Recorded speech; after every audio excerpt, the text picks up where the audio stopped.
tell us when we're starting to record? We already are. Oh. I mean, none of this is live. We could cut this, but I'm not going to. Can we cut people out as well? Why did you look at me when you said that? Right, what are we talking about today then, Well, chums? Well, So, sorry. Go a bit closer to that. Microphone. Yes. So we've had a few questions on Facebook. And then shall I just go through a few of them? I'm melting. Shit. It's a professional operation, you know. so for full reference, the microphone just fell. I thought it was just... Because righty-tighty. Yeah, I know. Are you sure you know? Lefty loony. So could you just give a little intro on, to what you're going to explain? So, earlier today, I posted on Facebook that we're going to be recording episode 2. And so I've just said comment below if you want us to discuss anything in particular. And I'll read a few out. Caitlin said how not to lose all your gains to coronavirus. Hugh has asked us to talk about each muscle group, for example, how to get bigger chest, bigger biceps, etc., and a breakdown of each muscle group. Gosh. So some of obviously that's quite a long subject. Jonal has asked us to talk about our background story, how we got together, how we became IFBB judges, and when we decided to open our first gym, as he'd love to have a proper insight on how we've both grown our business over the years. Gosh. Matthew has asked for people with a slow metabolism and high estrogen levels, a bit of advice for them, because they find it hard to eat enough calories to gain muscle, but without adding stored body fat. Mm-hmm. Gosh, there's some good topics there. Gareth has asked about a crazy cool recipe that has a nice pre-workout macro profile. He was asking for a friend. And then James has asked... that only just hit me. So, when people say asking for a friend, it's as if they're saying, I'm asking for my mate. Yeah. When I first read it, I thought they were like, I'm asking for someone to be a mate and help me out. Oh, right. do you go where I mean? So that when that took desperate for pals, like. Yeah, almost. Be like, I'm asking for a mate. Someone help me. And then James has asked anything that can listen to will pass the time. We can talk as much shit as you want, really. There is definitely much shit talking from someone on this show. Lisa, get closer to the microphone, please. Don't look so shocked. I was just going to ask you. Oh, so you say I have shit talk more than anybody else? No. You did. I will flash back to episode 1. Shit talker. Yeah. Hello. I know. Like one. So, out of those questions, we'll get round to them all. Yeah. Because we were going to record one of these every couple of days, Laz. Yeah. Every other day. Yes. Don't let's go into the biannual, bi-daily, bi-whatever ever again. But the thing is, there's at least 4 really good topics that you could probably do a podcast just on any one of those and take up the whole podcast. So there's some really good questions well, there. I think, we'll have time. We're going to be in the same place a lot, so... Yeah, Fuck great. off, you love it. Yeah, great. Because your best boys are here. Fuck my life. Right, go on and So, take it from the top. What do you want to go with? Do you want to move into the microphone a bit? Sorry. Come on. So We'll fix this problem for the next one. Well, so we can be in different rooms at the same time? Probably, actually. Let's do that then. So, do you want to maybe go into our background story? Go on then. Okay. Please don't do the love at first fight joke. No, it's not that funny. It wasn't that funny in 2010. It wasn't that funny in fucking 1994. 1988, actually. So, I mean, Jonal's asked, the first question was how we got together. I don't know, Michael. How did we get together? Well, we first met through karate. Yes, we did. And we went to a full contact fight. Well, no. And we were timekeeping in a full contact fight, getting blood spattered over us. Yeah, And happy then, times. Simple times. That was pretty much actually probably our first date. Yes. Yeah. Yeah, to say the thing is, we were both fighting from the same Shotokan Karate Club. Then we started both fighting for the Welsh team, and really, as you say, that's where it went, and that's how we started. But I think what that did for us more than anything is allow us to both appreciate how much training and how important training was to both of us. So we then obviously, I mean, for you were already doing a little bit of weight bearing exercise by that point already. Yeah. Sorry? Getting jacked. Ovs.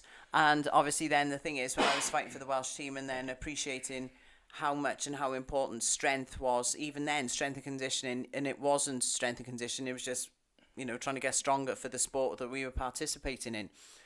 And the love of bodybuilding really just evolved from there, because for me, at that point, nobody knew that I was quite a high-level athlete in the karate world. But within 6 weeks of using weight-bearing exercise, people were started to realise that I was doing some form of sport. And as much and as hard as we trained for karate, that was something we did, and we trained hard for it.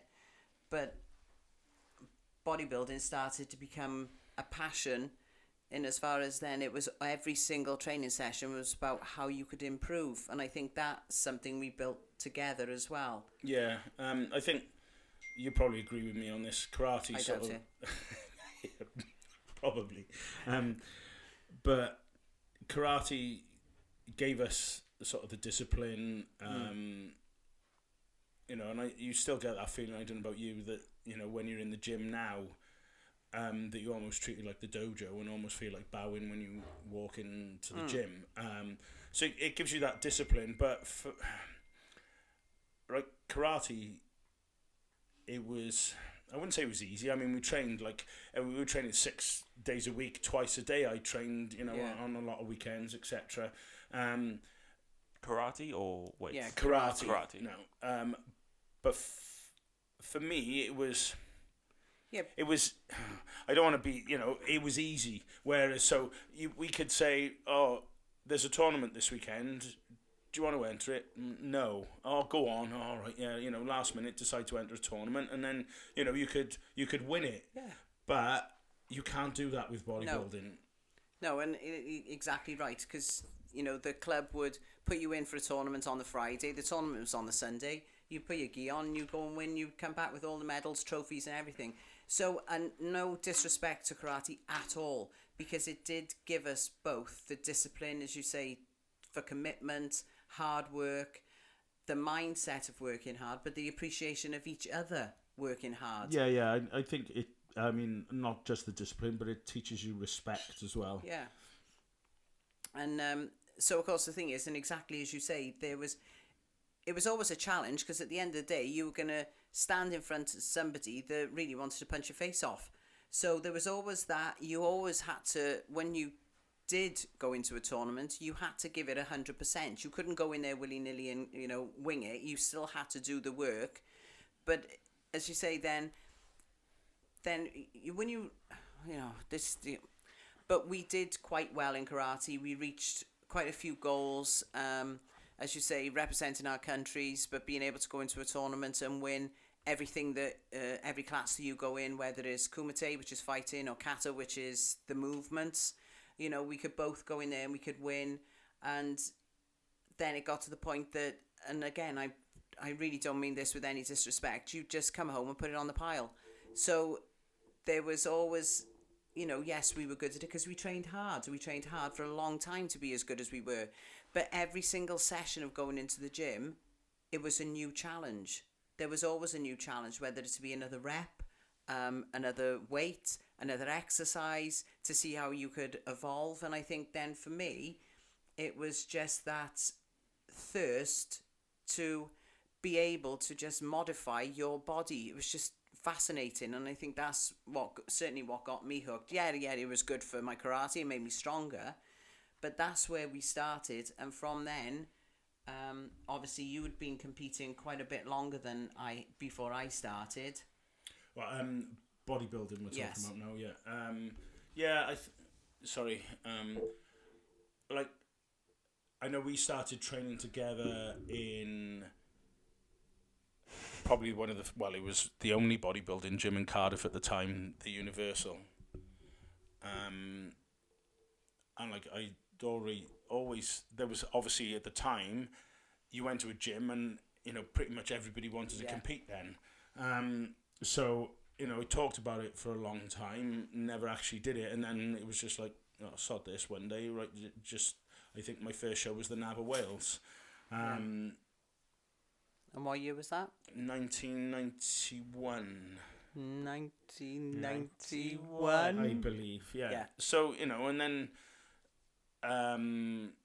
did a few shows sort of early 90s, then didn't compete for a few years, and then came back on 1996, competed at Port Talbot, which is now the show that we run. You know, that's when we became friends with Paul Grant, who was in Pumping Iron, and blah, blah, blah. That's the famous man's in that, isn't he? The famous man? The famous man, yeah. The well-known guy is in Pumping Iron, isn't he? Who? Lou Ferrigno? Oh, Paul Grant. Yeah, but No, Franco. yeah, Serge Nubray. Like, what the fuck? Taff. What's his name? The fucking shirt man. The shirt man. Oh, yeah, the shirt man. They hid his shirt. Mike. Oh, Ken Waller. Ken Yeah, Waller, that's the yeah. one. And you got Mike Katz. Yes, Yeah. yeah. But carry on. But anyway, Anywho. so we started dating, or whatever you want to call it, in 1990. No, yeah, 1998. No, 1988. No, it definitely won 1998. You were 2 1988. kids by That's right. And again, then the thing is, as I said, I started training in the Universal with Mike, and I mean at the time then, it's not like now. It isn't like now, you know. And I mean the thing is, in as far as I went and trained, and there was like 2 females, me and somebody else who worked there. So you know how gyms and the gym scenario and how so many women are now in gyms. I mean that's just brilliant for me to see that, because of course, as I said, when I started out, it was literally me and Chrissy, and that was it. There was very, very few women there at all, which I mean it didn't bother me because I'd come from karate, so I'd only ever trained with men anyway, so I mean I never knew any different. I didn't see that as a problem. But obviously then you started competing in 1991, and obviously I didn't compete in 1991 because Lauren came along. So Lauren is our daughter. She's 29. Is she 28 or 29? Oh my God, I don't know. 29. She's Yeah. 29 now. No, Yeah. is she? 20. Yeah, because it's January. Yeah, and she's it's be March 30 next The year. big 3-0. Yeah. Shh. So she's 29 now, and so obviously, even though I still trained through everything, competing certainly wasn't an option for me at that time. It could have been, but it just wasn't for me at that time because obviously Laura was so young. And obviously then you carried on competing. But then Laz came along. Oh, best boy. Fuck off. You say that if it's a bad thing. I never said that is a bad thing. Laz is Laz. So then Laz came along, and so then for me, as you were still competing, we were still training back in the gym straight away after the babies were born. And both of them really grew up in the gym. So obviously that's where, and how Laz is so passionate about it as well, because that's the life he's always known. To the extent of him being in the gym in one of the first gyms we had, and him being quite comfortable and confident enough to go up to a particularly large bodybuilder at the time and tell him how he was doing his exercises wrong. But he just, again, he didn't know any different because that's what he grew up in and that's what he was happy in, and he was always happy to be in the gym, always. Yeah, although Lauren has never really been into the gym, but like I say, she's grown up with it. When we were prepping people and you got somebody standing in a pair of trunks in the middle of your living room, and it was perfectly normal to the kids. Well, to sort of put into perspective how weirdly normal it was, if anyone has come to any of the gyms, there's a picture of me on stage in posing trunks, tanned up, in 1998, and I was born in 1994, so it's a very... Me and Laz did a guest spot together at the Mr. Ronda. Yeah. That was the best. That was just so cool. I remember weird bits of that day. I don't remember any of being on stage. I remember being told to sit on a towel and stay the fuck still. Because I had, tan on. Yeah, dream tan. And I had, this Lion King t-shirt on or something, because it must have been, the only, shit t-shirt. And then, but I don't remember any of it. I remember seeing it on DVD. I fucking possessed or something. Yeah. I didn't have a fucking clue what was going on. Yeah, but the strange part about it, What the fuck have we done to our children? We've made them into totally round adults. Round? Yes. What does that mean, rounded? No. All round adults. But of course, it was funny, mind. There's somebody actually sent that and got 250 quid and put it on You Being Framed. You know what? I more want to see how You Being Framed used it. I want to know the context. Yeah. Because I only feel like it's funny if you watch the entire thing. Yeah, because it wasn't.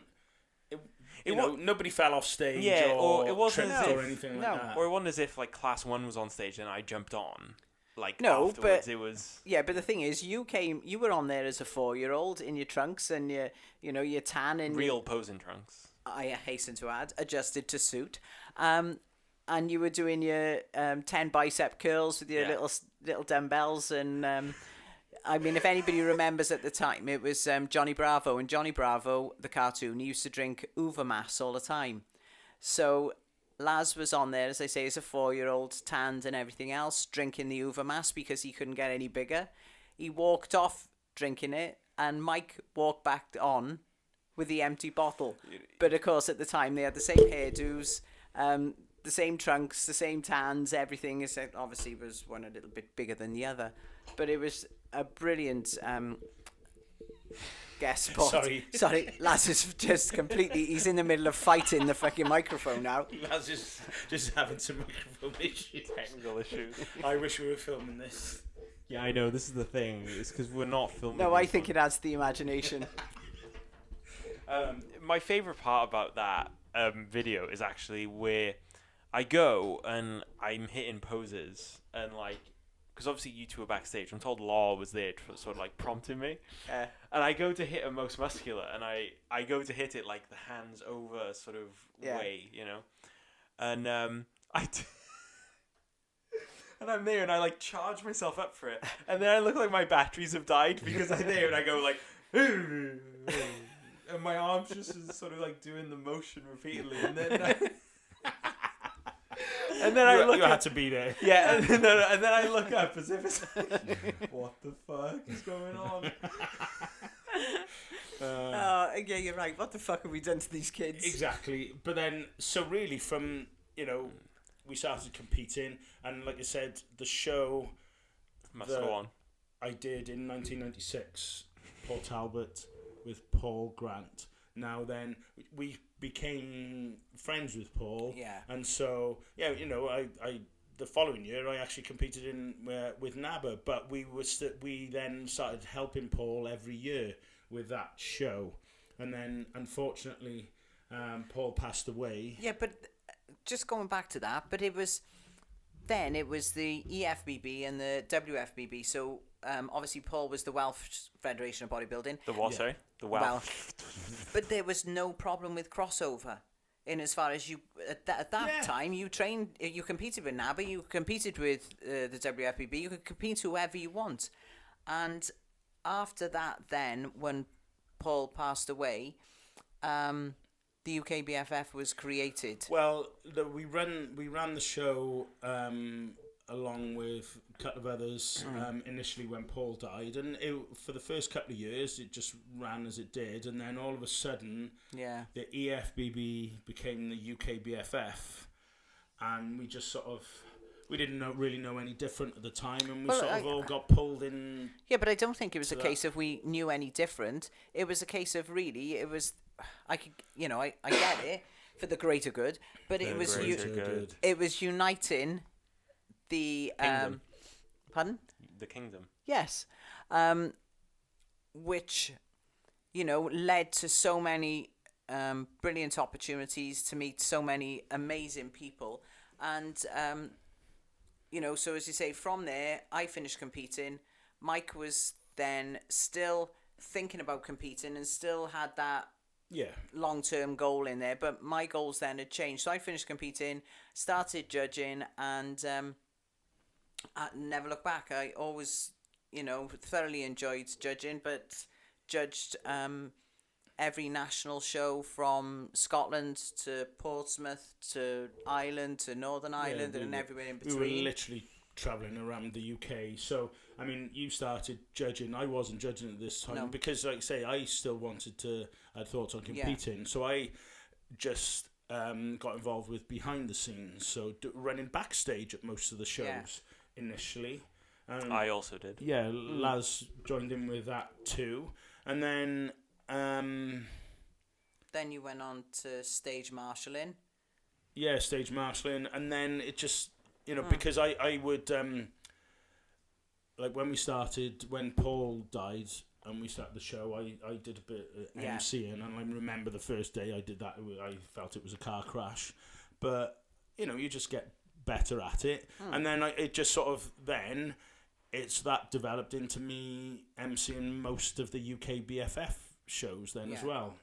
So you were judging and I was on stage, But then Laz was and Lauren was doing stats, so it really did. We were, and obviously then I was the membership secretary, but it was and that's the thing I think for everybody to really get, that we've always worked as a family. So as much as you can see Laz is very foremost in our social media and everything else at the moment, but the kids have always been part of it, whether, especially with our shows, when we were running the shows, both of them worked the shows. My mum and dad worked the shows. It really was a family thing. Obviously, my brother was there,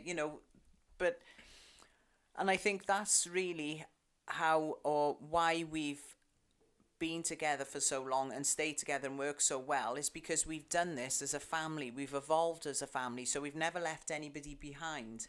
So it's always been, well, don't get me wrong, it's not easy, because at the end of the day, when there's been years when there's 52 weeks in the year and 50 of those weekends we'd be in hotels all over the world, and that sounds really good. It's not. It really wasn't. It was fucking hard work. Yeah, really hard work. We did the Arnold in Madrid, the Arnold Europe, every year, since when it started, but people would quite often think, oh, you're going on your jollies, but I remember it was just like brutal. The Friday when people were checking in Thursday from all over the world. I mean, literally, you'd get 1,000 competitors, and it would be just non-stop for 12 to 14 hours, just literally weighing them, checking in, and and then it was just, you judged pretty much, like, where a lot of the judges seem to judge a few classes, have a break, you were always seem to be judging, like,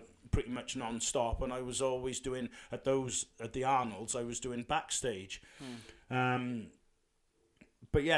also then it was obviously the pro shows were involved in that, and like, looking back on that, for me, it's like, how many people I've been on stage with Phil Heath, Kai Green, and a lot of the top pros, telling them where to stand, doing the stage marshalling, and there's not many out there that can say, okay, it's not in a competitive sense, but I've been on stage and backstage with those guys. Yeah, we have both been very close to Sean Roden. Do you remember that? Yeah, but he couldn't get his fucking pin on his trunks. Oh, yeah. And we were both trying to do it, and our hands. I was just like, oh fuck this. Very intimate. Yeah, quite. Yeah, but of course the thing is, it's come to the point that there's quite a few top bodybuilders that we've spent quite some time with, you know, and I mean amazing people, and spent quality time with them and downtime. So it's given us the ability to call some of them our friends, you know, which is a lovely opportunity, and you know, things we'll never ever forget, and people will never ever forget. But going from there then, really, so we were with the UKBFF, IFBB, International until 214. No, for 215 we. No, end of 214. Yeah, we. And then. Yeah, but again, as I said, that's why we decided to leave. Yeah, so, more as you know, as a family, yeah. We felt, you know, we just. Well, more than anything, as I said, when you're doing 50 weekends of the year between shows, posing courses, seminars, we were doing so much. It got to the point that literally I'd finish my clients on a Thursday night. Mike would literally come and collect me, bags packed, and we'd get in the car and I'd have to ask him where we were going, because I never knew if we were going home, if we were going to a competition, if we were going to a posing course, and it was seriously like that I would get in the car. Mike had already packed the bags, passports if we needed them, and he'd tell me where we were going. But of course the thing is, it got to the point that, as I said, the strain on us as a family, and as much as I said the kids were coming with us, they really were, but there was times leaving them behind, you know, babysitting or various other things, that it got to the point that really we were sacrificing a little bit too much in the end. I mean, do you remember the time it was Olympia weekend 2014, and it was 2 shows that weekend? Yeah. And it was like Leeds and Leamington Spa. Leamington Spa. But you're right, that's what we would do, yeah, wouldn't we? And we were there like trying to find food at like fucking 3 a.m. or something, and it was getting like a fucking cheese toasty from a Costa, and we were just like, this is very strange. Yeah. You know. Yeah, it was when we would literally go from, you know, Cumbria, you know. Cumbria was a fucking trek. But that's right, you know, and as I said, the thing is, but you love it. Yeah, we did love it, you know, we really, really did, and we still do. But sometimes just the intensity of the travel, you know, and everything else, it ended up, we were literally like business partners, you know, and that's what I said, I don't want to do this anymore, because, you know, it just wasn't, it's not so much that it wasn't fun, because I just loved the people once we were there, because we loved them all, competitors or otherwise. I don't know, the van trips as well fucking sucked. Oh, remember the 3 of us sat in the front? Me having to tie a scarf around your head to keep your head up? No. So I'll take credit for the scarf thing, but then you improved it because I put it just around my whole face.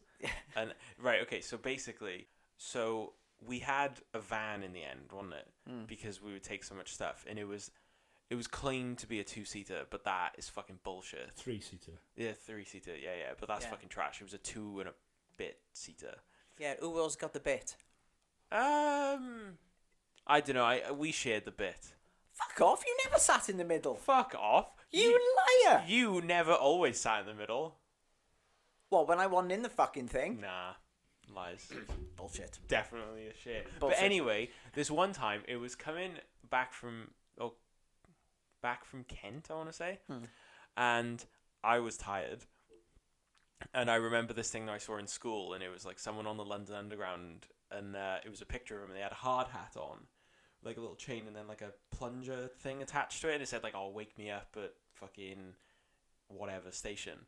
So I was like, interesting. So I borrowed your scarf, put it over my face, tied it round, and then it fucking worked to like stop me dozing off, and now like hurting my neck, and then you made it more into like a kung fu sort of headband thing.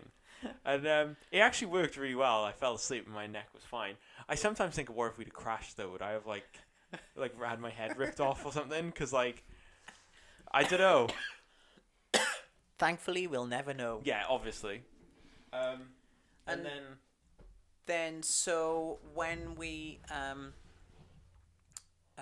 moved away from the UK BFF, we had a little time, and after that, then there was myself, Mike, and a few others, and we got together, like-minded people, and tried to create a positive alternative as a federation. And from there, we formed, with myself and the others, we formed the PCA. And again, very positive start.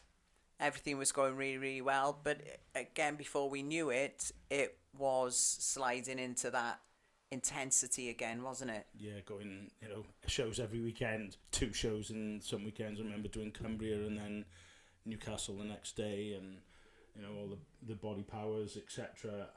And it was just, for us again, it was just going down that same route. So it was like, yeah.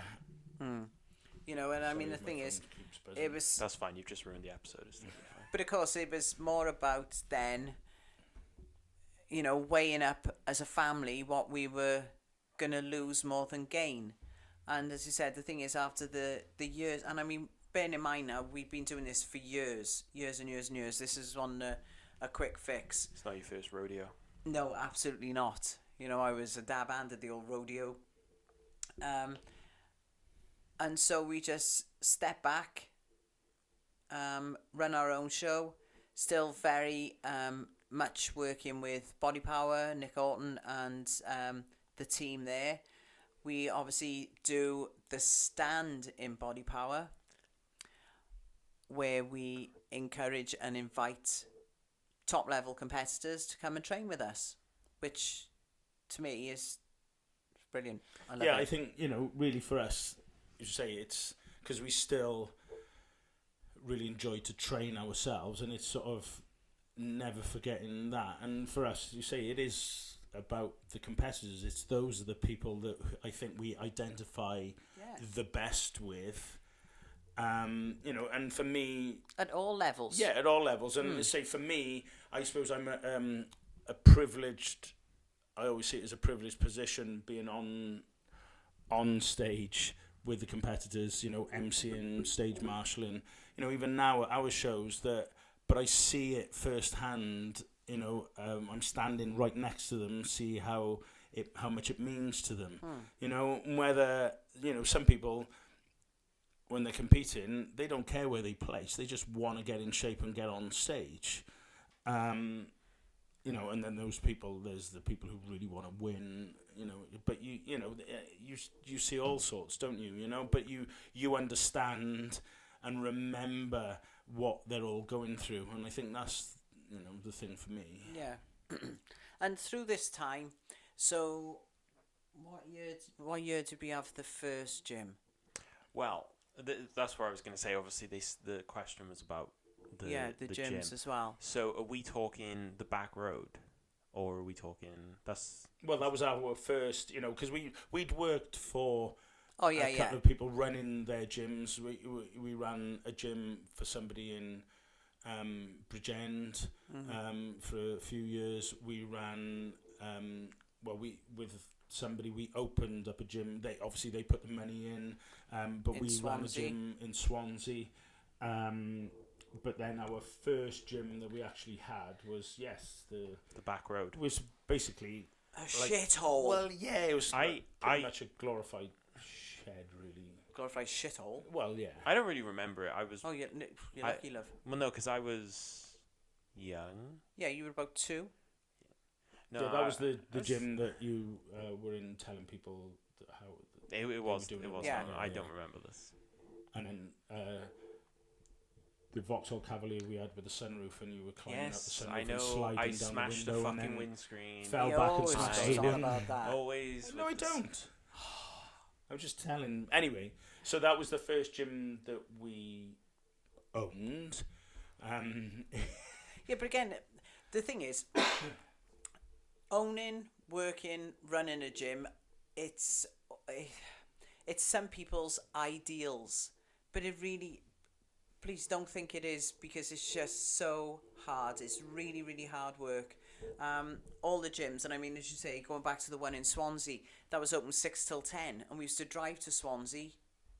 You know, we used to do it. About a 45-minute trip. Yeah, but we used to do it. Still living here at the time, weren't we? Well, day on, day off. So I'd go one day, you go the next, then I would, and we would literally, you know, you're leaving the house ridiculously early, driving to Swansea, doing a 6 till 10, coming back. So even at those times, we've always worked so hard, and I think really that's where the children have got that work ethic from, because they've always seen us, you know, working hard to succeed in whatever it is we do.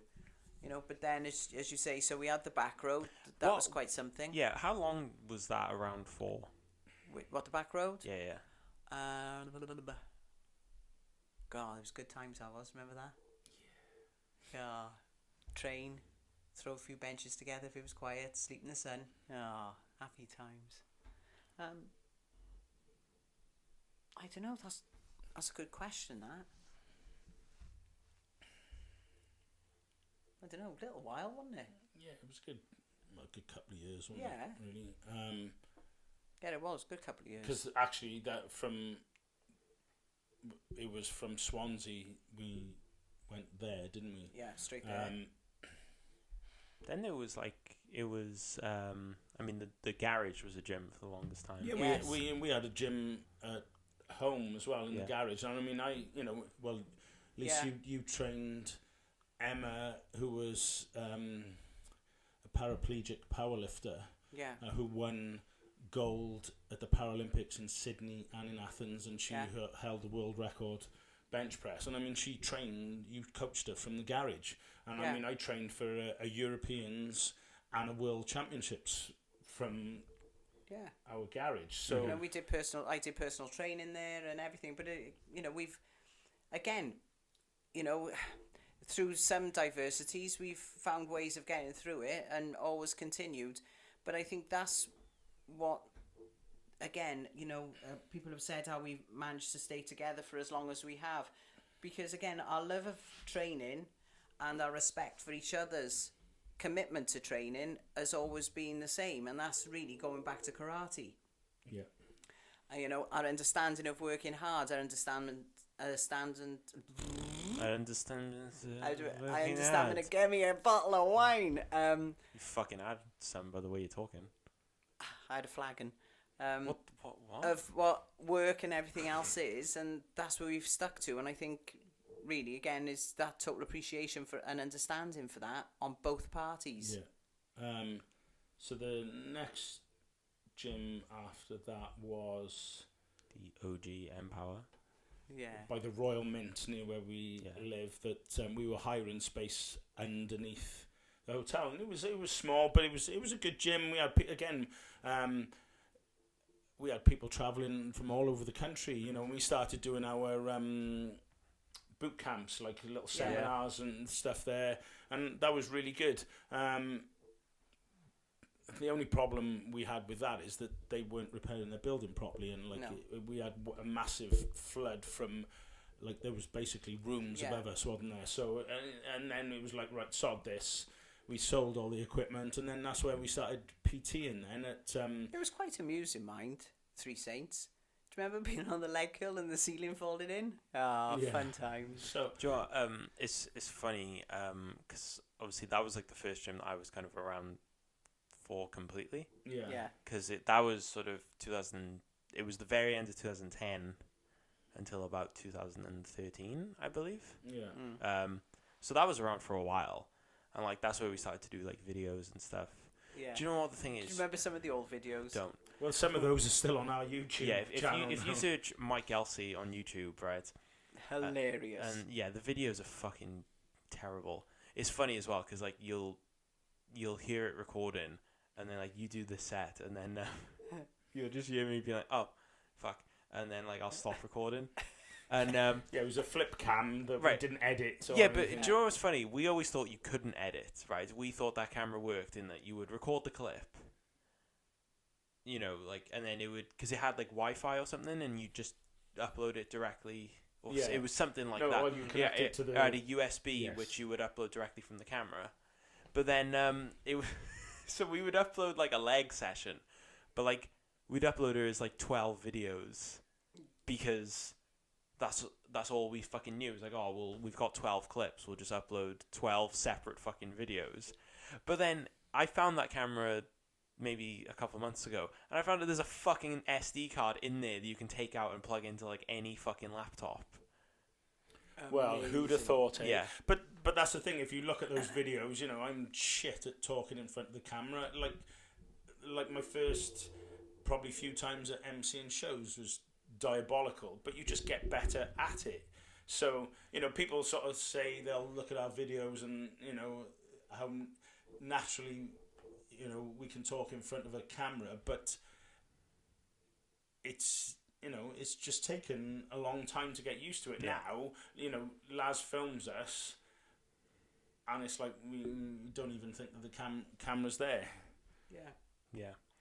But also, obviously, you can see how you've improved, you know, with your techniques, your imagination. It's not like it could get any fucking worse, let's be fair. Well, you know, to be fair. I mean, You know, some of them were quite bad. You know, my least favourite videos are actually from the time in between having the first, like, the GH gym and the Empower one. Because I learned how to, like, edit to a beat. So I decided to edit something on every beat. And I would just put any effect on it. And, oh, God, those videos are shit. I hate the idea of anyone having to see those. But, yeah, yeah, but as you say, really is funny. you know, I mean, the thing is, and that's the thing with you as well, as with Law, when you decide you're going to do something, you keep working and working and working until you just become so efficient at it, but again, so passionate about it. Yeah, I mean, I was always like that as a fucking kid when I would become a bit too into things. Yeah, what made you say that, James? Yeah, so I was obsessed with James Bond. But I just feel like anything in general. Oh yeah, like, but you did anything. Like karate when I did karate. Yeah, but you did anything. You did it absolutely to the utmost and always 100%. You know, and I mean the thing is, even to the extent with the archery. Yeah. You were good at that. Shit, you were good at that. But I mean the thing is, then there was nothing else in your life apart from that. But that's why, you know, even with your schoolwork, you were exactly the same. You were committed 100%. And as I said, I honestly think that's because you were grown up, as Lauren did, with us pair, doing 100% of everything. Yeah. You Could know? be the Asperger's as well. Yeah, that might have something to do with it. Yeah. I'm being socially inept. Yeah, this is true. Back on point.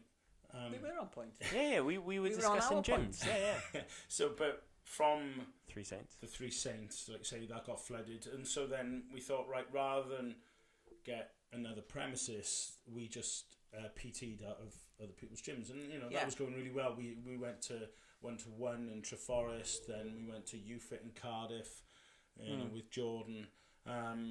You know, and it was good. But then, you know, because a few people kept saying to us, "Oh, when are you opening up another gym?"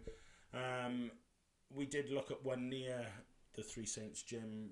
We started to ball rolling on planning, but then I think the people who were in that unit decided not to move in the end. But I mean, it wasn't much of a deal for us. Then the gym in Pontypridd came up, which we didn't even know it was, but it was already an existing gym. So anyway, cut a long story short, we decided to go for it. But in the meantime of doing all this, we'd, as we said, PCA, then we stepped back from the PCA, and from there then we went on, obviously we were working very closely with Darren Nabber, so we were judging and you were MCing for the Nabber Wales, both qualified then. You qualified as NABA judge as well. So in the meantime, even though the gyms were still on one hand, on the other hand of shows and various other things, we were involved with, as I said, with NABA. We'd finished with, moved away from the PCA, still pushing the brand of GAH one way or the other. And then we went and got our qualifications to be judges for the IFBB Pro League. This was after the split between yes. IFBBs. The messiness. Yes, yeah, and really at that time, it was clearer then than ever before, the pathway to the Olympia.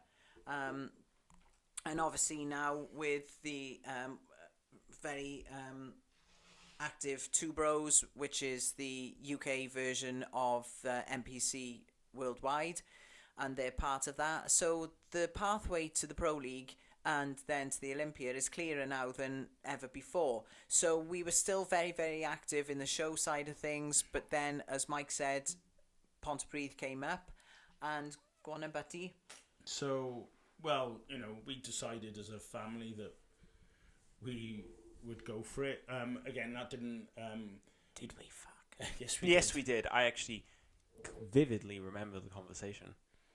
So Yes. there we go. Yes, it And was. and the conversation was? The conversation was between the three of us, and granted, we were given some less than...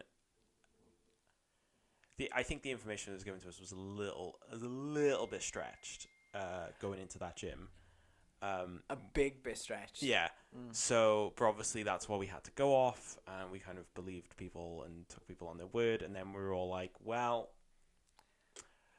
let's just get on with it. Yeah, let's do this. So the first year, 18 months, again, we ended up doing all the hours there. It was open 6 a.m. till 9 p.m. And then during weekdays and 8 till 3 or 2 or whatever on the weekends too. Yeah. So that was, we were doing 2015. all the hours, and it Yeah. nearly killed us for the first Yeah.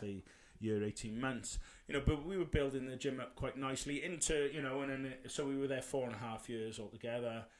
And I think probably there's quite a few people that realised we had a fire last May.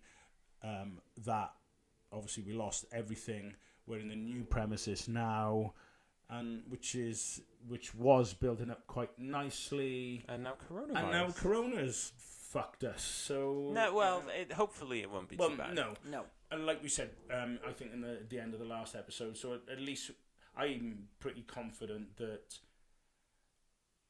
once this, whenever it is, all blows over, the gym will go straight back. If not, probably better than the old gym. We're in a better catchment area, and blah, blah, blah. So I think it's just a case of riding it out for us.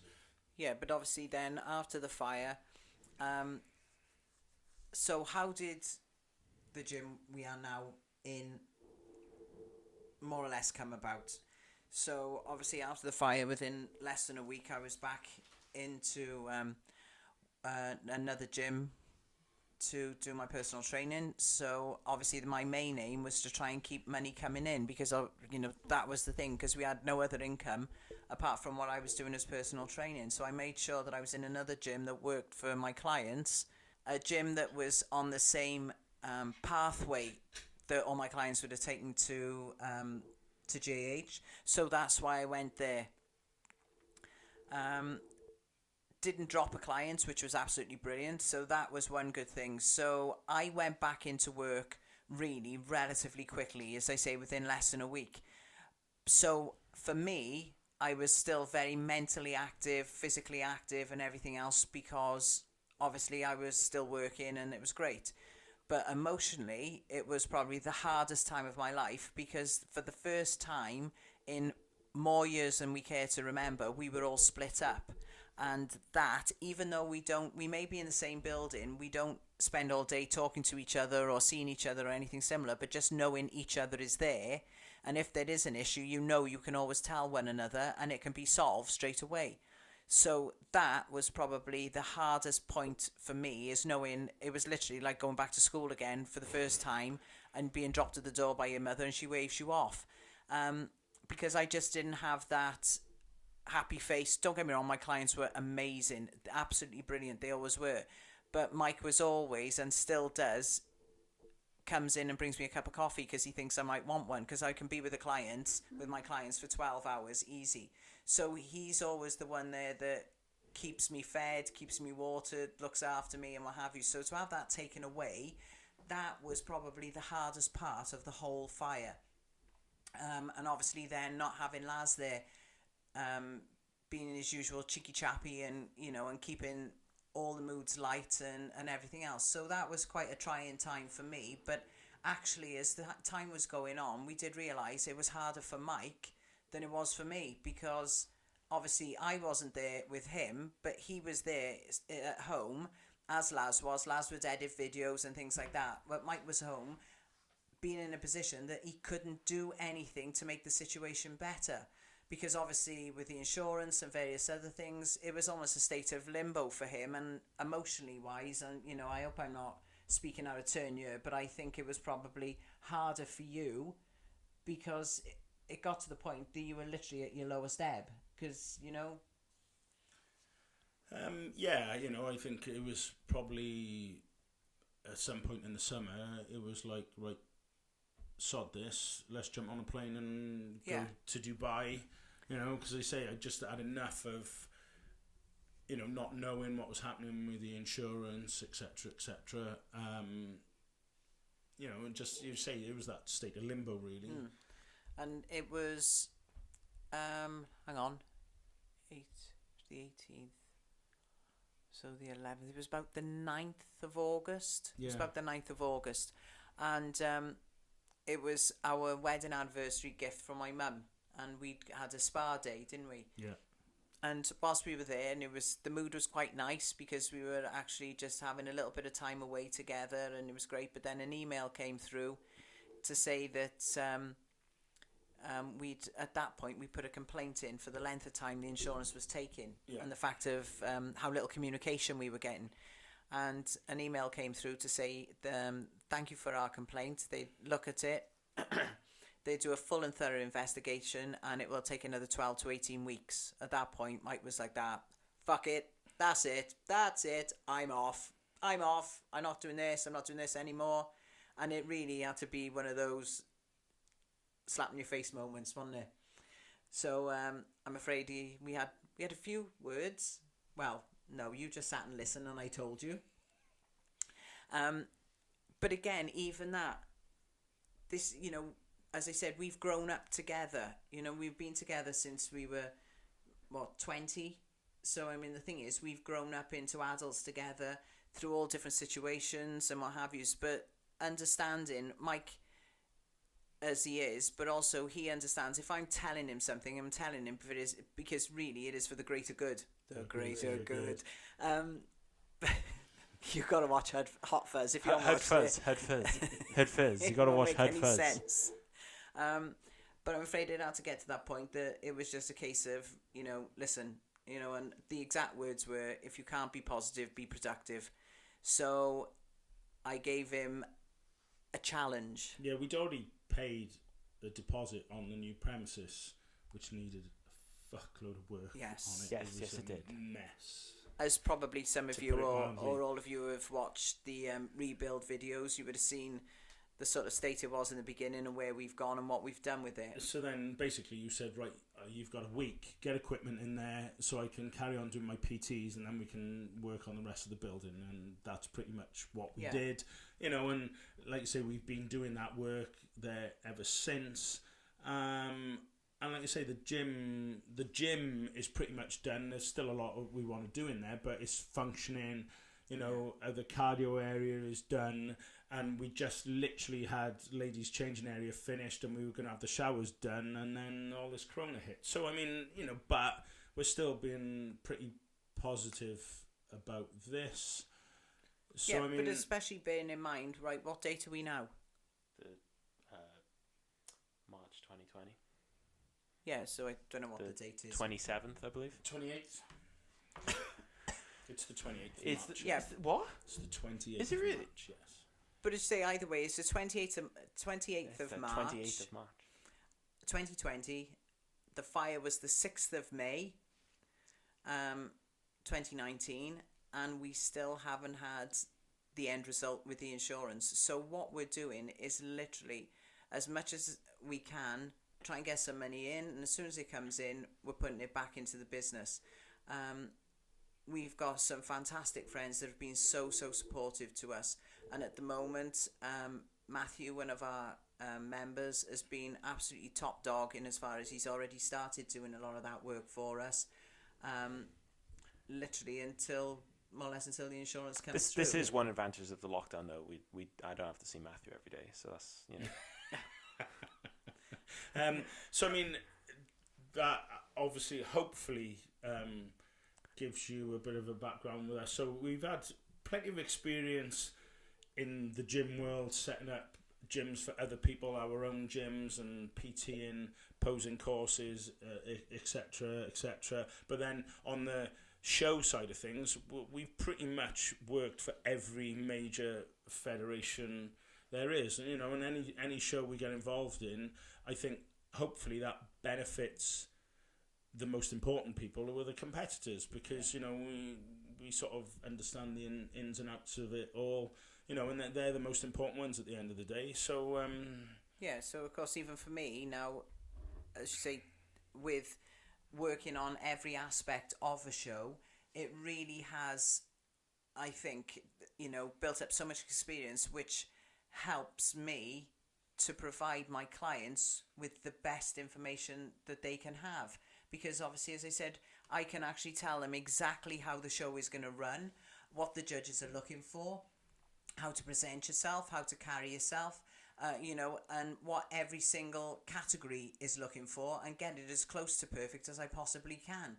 But I really enjoy doing that with my clients, and it works. So I got a great bunch of people around me, apart from Mike and Laz, but fuck, you can't have it all, can you? Off. They're just fucking... These are a set of balls, I'm just dragging the fuck along. Oh, sorry. So as you say, as Mike said, we've got plenty of experiences, some good, some bad, some in between, but we've met some amazing people along the way, and honestly, all jokes aside, I mean, I couldn't be happier that the pastime we're involved in has allowed us to do it together, as a family, as a husband and wife, as friends, and as everything else. So there. I know. yeah, so I think that was a pretty long answer to a question there. So I hope that answers your questions, Jonah. Mm-hmm. And then we'll get round to answering all the other ones. It only took a fucking hour. So, it didn't take an hour. We didn't start an hour ago. Yes, we did. Well, you like talking about yourself. Yeah, and being able to take shit from people, that does help. Oh, and give it. And being able to take a dig, that helps as well. Right. Yeah. See you... on the flip side. See you Monday. Couple of days. Yes. Bye. Well, we'll record Monday. I don't know if that... Yeah. But yeah. Peace out. Cool.